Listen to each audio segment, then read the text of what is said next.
You know, this might make me sound like a complete and utter asshole, but I don't care. I'm going to be that guy. I'm going to be the dick here. Okay, on Raw this week, when they were highlighting the WWE champions and the World Heavyweight champions throughout history, and, you know, especially when they were covering the World Heavyweight champions like Luthez and Harley Race and Dusty Rhodes, and the WCW champions like Sting and Booker T, who...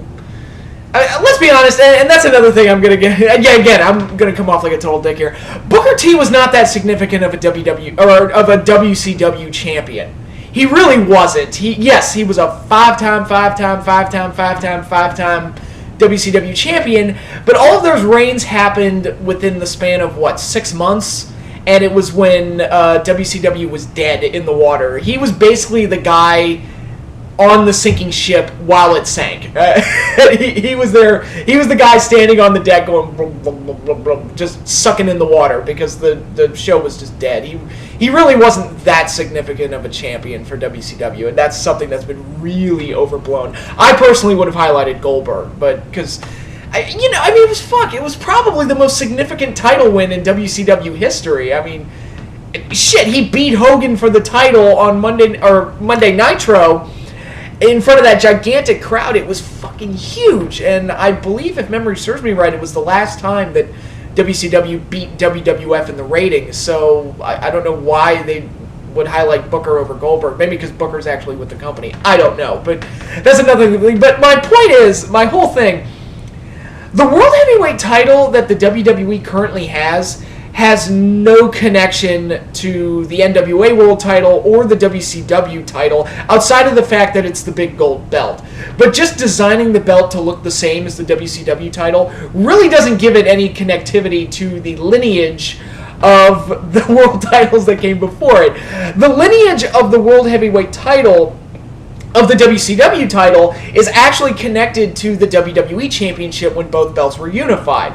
So, ergo, John Cena actually possesses the lineage of both the WWF and the WCW titles. And as for the NWA title, that's really murky. I don't even know how you would, handle that. I think, again, it's really muddy, but I think Ric Flair...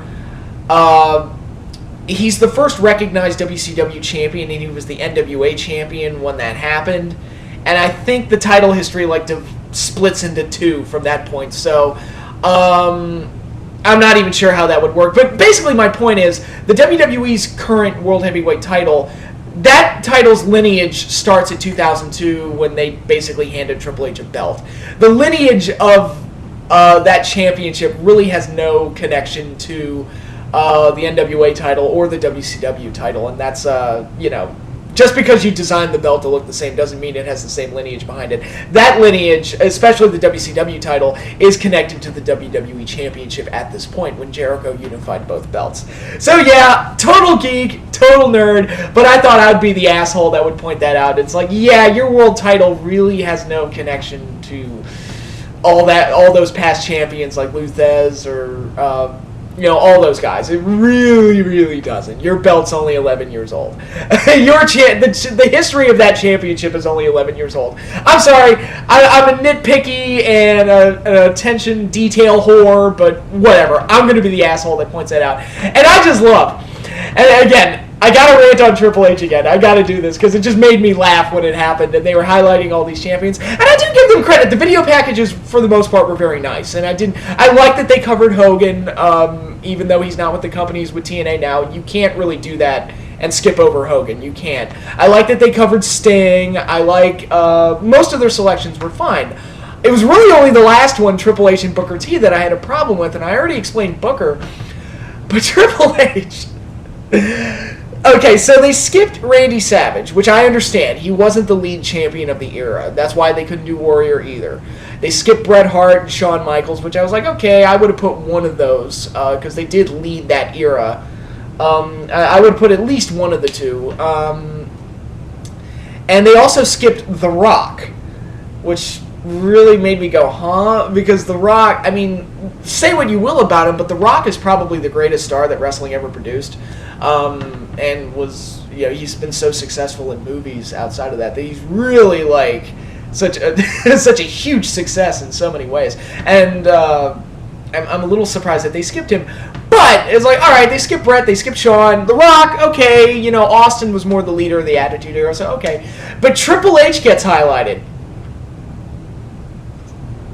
Okay. So Triple H is a more significant WWE champion than Bret Hart, Shawn Michaels, and The Rock. Okay, I'm sorry. When these things happen, my Triple H bullshit-o-meter just goes haywire, and I can't help but notice shit like this. I'm sorry. We're, you know, the revisionist history. And let me say this about Triple H. Triple H is a great talent, and at times has been a great champion. He's also been a really bad champion at times. I remember that reign he had in 03, where I wanted to pound my head into the wall because it went so long. It was really the precursor to Cena, as far as just really boring title reigns. But you know, he had 1 year where he was really untouchable and like the best in the world, and that was in 2000. That was his year. Other than that, no, I don't think he's as good as Shawn. I don't think he's as good as Bret. I don't think he's as good as Savage. I don't think he's as good as Undertaker, Rock, and especially when you look at the lineage of the WWE title, I certainly would not have picked him as like the guy that led, you know, an era or anything like that. If anything, he has more of a connection to the world title, the WWE's world title, because he was the first one and held it for God knows how long. I probably would have taken him over Booker T if we're going to highlight those. But as far as the WWE title goes, I just feel like I'm surprised they didn't go with Cena because, you know, fuck us, that's why. You know, John Cena is one of the most significant WWE champions of all time because God is dead and we're alone. And that's how that shit works. But I was like, Triple H. Not CM Punk either. Not that long-ass reign that CM Punk had. No, we're just going to cover Triple H. He's the most significant. Okay. Sure. Sure. If you say so. I don't know. I think, and I would, to be fair, to show that I'm not completely biased here, I wouldn't have highlighted Edge, and I love Edge, but I never felt like Edge was like, you know, the leader of an era or anything like that.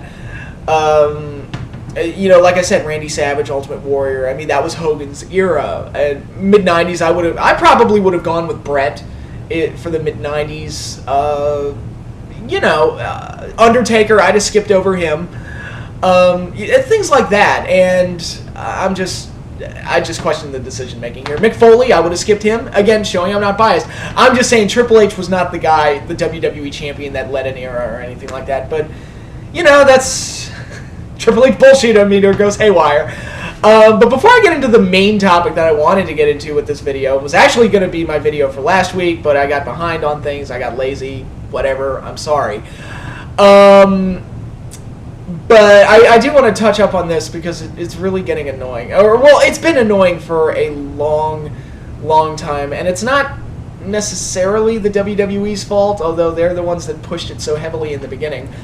And that's why it's still around today.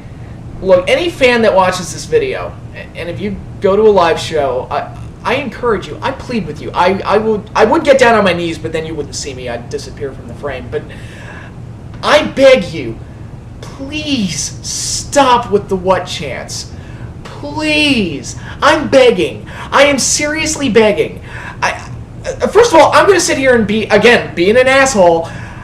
They were never funny to begin with. I never liked the what chants. I thought they were annoying. I thought Austin's promos when he was doing it were really annoying. I never saw the appeal in it. And yet, you know, here we are 12 years later and the fans are still doing it for whatever goddamn reason. And here's why it's bad. Two major reasons that I don't even have to go to explain that hard. One, it makes it sound like the fans are bored. And that's why they're doing it. And it doesn't come across well on TV for that reason. Because if you're bored, then the show really has no energy, and it causes me not to want to pay attention because it's distracting, for one thing, and it sucks the energy out of the segment. And another reason, it affects the promos really poorly because it screws up the timing. I mean, look at the Mark Henry promo on Raw this week, which is really the last two Mark Henry promos are really the inspiration for me doing this. It throws off the timing, it throws off the speech, where it sounds like the wrestlers talk in pauses to wait for the what chants. And it really just fucks everything up. And I would just really appreciate it if you just stopped it. Just stop. It's not funny. It sucks the life out of the show. It affects the timing of the promos. There's no reason to do it. It's been 12 goddamn years, and it's just one of those examples where wrestling fans don't realize when something is past its usefulness. And like I say, it was never entertaining to begin with. Every time the what chants start, it just makes me hate Stone Cold Steve Austin for 5 minutes. I'm just sitting there like, you motherfucker, you did this, it's your fault. And it gives me headaches. It's annoying. I hate it. Just fucking stop, please. I'm begging you, just please. I'm not yelling, I'm begging, please stop. It's not funny and it's not entertaining. I don't know why you do it. What's the appeal in doing it? I don't even understand, like, I can't speak English anymore, so okay, just drop it. I hate the fucking what chance. Please stop it. Please drop it. It's been 12 goddamn years, okay? Just stop it. Anyway, the main topic that I wanted this video to be about is Ryback and his potential future, which as of right now, especially after watching Raw this week, does not look very bright. And I remember last year it just looked like Ryback was going to be one of those guys that, whether you like him or not, was going to have the rocket pack strapped to his back and they were just going to zoom to the moon with him. It hasn't really worked out that way. We all, most of us that were kind of down on Ryback, we all called him a Goldberg ripoff, which he is. I don't care what anybody says. It really it almost felt like the WWE and Vince, they finally found out about the Renegade, because I'm convinced that Vince didn't watch WCW, but it feels like he finally saw a clip of the Renegade and it was like, those motherfuckers stole my gimmick. Because if you don't know, the Renegade was a blatant ripoff of the Ultimate Warrior. They didn't even try to hide that that's what they were doing. So I think Vince finally saw a clip of the Renegade and was like, you know what? Fuck this. And he said, I'm going to rip off Goldberg. So there, fuck you, WCW. And that's where Ryback came from. And of course, Vince getting revenge on a company that's been dead for over a decade, but Vince is kind of a petty guy. I wouldn't put it past him. Again, watch the Denver Nuggets episode of Monday Night Raw and tell me that Vince is not petty. But, so yeah, I think that's what, Ryback was created because the WWE wanted to make their own version of Goldberg. And nobody can tell me otherwise. That's exactly what they did. But for whatever reason, ever since he lost the Hell in a Cell match to Punk, and I'm not saying that Ryback needed to stay undefeated to work, but it's like he's just been losing match after match. He's never had a significant pay-per-view win. Every pay-per-view win were those squash matches that they used to establish him. He's never had a significant pay-per-view win, which he's probably going to beat Jericho in Money in the Bank because, fuck it, everybody beats Jericho. But that's not necessarily an indicator that they have any kind of plan for you. I mean, he beat Great Khali last week, but it's like, well, fuck. I mean, Antonio Cesaro beat Khali too. What's he doing now? He's directionless and, hasn't really gone anywhere either. So beating Khali isn't necessarily an indicator that you're going anywhere. And beating Jericho isn't necessarily an indicator that you're going anywhere because, fuck it, everybody beats Jericho.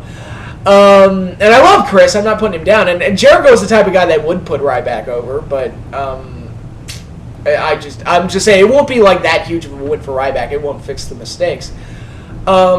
So I'm just looking at this like he's lost so many matches in a row. He hasn't had a significant pay-per-view win. He's looking more like Gillberg than Goldberg at this point. And now they're doing a crybaby gimmick with him. He's Cryback. And The Miz, he lost a match to The Miz via self-imposed mid-match forfeit. It is now impossible for me to take Ryback seriously as a monster once that happens. It's like, yep, monster's pretty much dead. If it wasn't dead before, it is now. It's like The Miz beat you up too badly that you had to call the match off. Wow. That's bad. That's pretty bad. And Jericho beat him up after the match for some reason, because baby faces are assholes. But I'm just like, wow, they've really dropped the ball with Ryback. And I'm sitting here thinking, I came up with so many better ideas for Ryback and what they could have done with him. Like, I had this whole feud with Brock Lesnar mapped out in my head that would have been a WrestleMania match. And again, I'm not saying I'm a genius by any stretch of the imagination. I'm just saying it's like, look, you want to book a Goldberg, I could book a Goldberg for you. And what they ended up doing was not very good, and he lost all these matches. I mean, when he lost to Henry at Mania, my jaw dropped. I was thinking, wow, they must really not have much of a plan for him. And of course, he got fed to Cena, and that was it. So, what is the future of Ryback beyond this point? It's going to be one of two things. Either A, he's going to get the Ahmed Johnson treatment, which if you don't remember Ahmed Johnson, I don't blame you, because there's not much to remember. But Ahmed Johnson was a guy who came in 95 and was pushed through 96 and looked like he was going to be like the next Ultimate Warrior. Like he was going to be this guy that Vince just fell in love with a great body and was strong as an ox, and he was going to be one of Vince's little pets. And was going to be, and I was convinced that he was going to be world champion. I didn't even like Ahmed. I was like, look, he's going to be world champion because the WWE loves him. And for whatever reason, he petered out. He was never really that talented, and WWE lost interest in him, and he faded away into obscurity and got fat, as we saw when he became Big T in WCW. Excuse me. But I was really surprised, and I didn't even like Ahmed, but I was like, wow, they really didn't push him the way I thought they were going to. So that could very well happen to Ryback, where he just slowly fades away into obscurity and we never see him again. Or, another possibility, he could get Great Khali 2007 treatment. Great Khali, when he first came in, this is a guy that killed The Undertaker right off the bat. I mean, they really wanted to push Khali as this unstoppable monster. Shitty worker, but he had a great look, and I was like, okay, as long as they keep him looking strong, you can get away with pushing him as a monster. Because that's really the only way he's going to work, because he's not talented enough to make up for it in other areas. He can't talk, can't work. The only thing you can do with him is really push him as a giant monster. And an unbeatable force. But then Undertaker beat him, which is like, alright, Undertaker beats everybody. It's like, yeah, whatever. And it was a last man standing match, so it's not like, Undertaker beat him on the... it's not like Undertaker beat him straight up. He needed a match with a shit ton of weapons to do it. Alright, whatever. He had to go above and beyond to beat him. And then Great Khali starts feuding with John Cena. John Cena makes him tap out in a pay-per-view main event. I was like, well, Monster's dead. I was like, well, that's it. That's the end of Khali. And then Cena beat him again at the next pay-per-view. And it's like, well, yeah, it's over. Khali, Monster's dead. What happened, I think like a month later, Khali went for the World Heavyweight title and won that belt. So it was almost like a consolation prize. It was like, all right, you lost to Cena, got jobbed out like a bitch. But you can win the other world title that isn't as important. So they could very well do that with Ryback. It's like, look, he's already been through the Cena meat grinder. He could very well turn around and just win the World Heavyweight title, which is the more unimportant belt and the one that nobody cares about anyway. And that could happen, for as far as we know, that could happen by SummerSlam. Who knows? I don't know. So it's going to be one of those two things. Either Ryback is going to fade away and people are going to forget about him, or he's going to win the World Heavyweight title within the next 3 months as sort of a consolation prize. And see, we made a main eventer out of him, which not really, because the World Heavyweight title is not really a main event belt. But yeah, that's going to be Ryback for you. So yeah, that's all I have for today. I wish I could have gone into more detail about Raw, because Raw was not good this week. After they've been on a pretty solid string of solid shows, this one was not very good. And I could rant about the McMahons more, but I'm just sick of that at this point. Impact spoilers have come out for the next 2 weeks. Shows are interesting, I'll say that much. Looks like they didn't go in the direction I thought they were going to go in. But I'll get into that at a later time when I get there. But that's all I have for now, and I might have a video by the end of this week. I don't know. It's 4th of July weekend, so I might be, drunk and stuffed with hot dogs all weekend. So you're probably, the chances of me putting out a video this week are 50-50. Let's say that. So if I don't by then, I'll see you all next week, and that's all I have for now. So until then, later everybody, and enjoy your 4th of July weekend as well.